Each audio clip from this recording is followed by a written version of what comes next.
exemplary democratic election in the Palestinian world, the Palestinians elected a Hamas regime. And immediately the European Union followed the example of the United States and imposed a boycott. Now remember, the EU and Israel have an association agreement that grants Israel privileges, trading privileges, depending on Israel following the rights of the Palestinian people, certain criteria about human rights of the Palestinian people.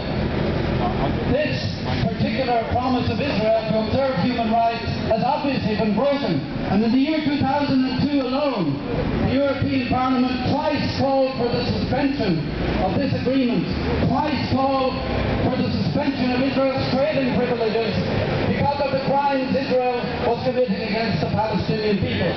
Twice the vote of the European Parliament was ignored and Israel retained its privileges. I can only say some parliament, some democracy, some EU democracy. I'm not too convinced that the parliament up the road here is much better, even though we don't have a government yet. The Irish government has told us repeatedly that we must not boycott the state of Israel the way we boycotted apartheid South Africa, because that would be to isolate the state of Israel, and we must not isolate them. We must dialogue with them. And yet, as soon as the Palestinians democratically voted for a Hamas regime, the European Union said, boycott them, isolate them.